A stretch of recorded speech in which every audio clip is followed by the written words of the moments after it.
আজকে আবারও চলে আসলাম খুবই সাধারণ একটা রেসিপি নিয়ে। আলু দিয়ে ডিমের ঝোল। আলু দিয়ে ডিমের ঝোল কম বেশি প্রায় সকলেই রান্না করে থাকে। আমি যেভাবে ডিমের ঝোল রান্না করি সেই রেসিপিটাই আজকে আমি আপনাদের সাথে শেয়ার করব। চলুন তাহলে ভিডিওটা শুরু করা যাক। প্রথমে একটা কড়াই বসিয়ে দিয়ে দিলাম একটুখানি জল। এবার এর মধ্যে দিয়ে দেব 4টে ডিম। আমি এখানে 4টে ডিম নিয়েছি, আপনারা চাইলে ডিমের পরিমাণটা কম বেশি করে নিতে পারেন। সাথে দিয়ে দিলাম কয়েকটা আলু। আলুগুলোকে আমি টুকরো করে কেটে দিয়েছি। ডিমের সাথে আলুগুলো যেন ভালো করে সিদ্ধ হয়ে যায় সেই জন্য আমি কেটে দিয়েছি। এবার একটা মিক্সচার জার নিয়েছি।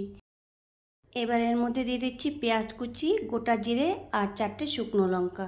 আমি কিন্তু এখানে আদা রসুন কোনো কিছুই ব্যবহার করিনি। তোমরা যারা ডিমের ঝোলে আদা রসুন ব্যবহার করো তারা একবার এভাবে আদা রসুন ছাড়া বানিয়ে খেয়ে দেখবেন। সামান্য একটু জল দিয়ে মশলাটা আমি গ্রেট করে নেব। আপনারা চাইলে পাটাতেও বেটে নিতে পারেন। মশলা গ্রেট করা হয়ে গেছে। এদিকে আমার ডিম আর আলুগুলো সিদ্ধ হয়ে গেছে। এবার জল থেকে তুলে নিয়েছি।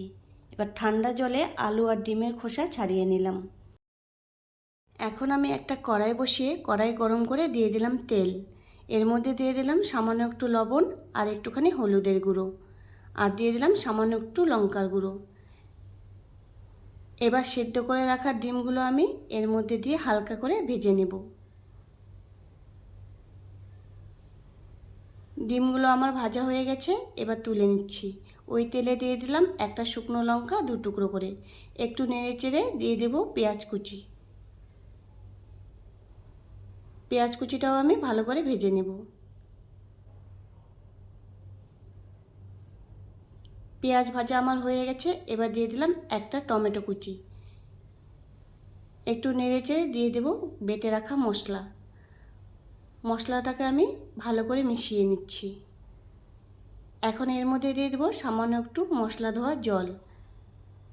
একটু নেড়েচেড়ে দিয়ে দেব স্বাদ মতো লবণ, হলুদ গুঁড়ো। সব কিছু আবার একটু ভালো করে নেড়েচেড়ে নিচ্ছি। এরপর দিয়ে দিলাম সেদ্ধ করে রাখা আলু।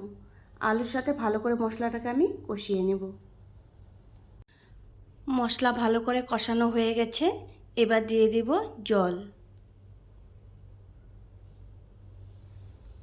একটু নেড়েচেড়ে 2 মিনিটের মতো ফুটিয়ে নেব।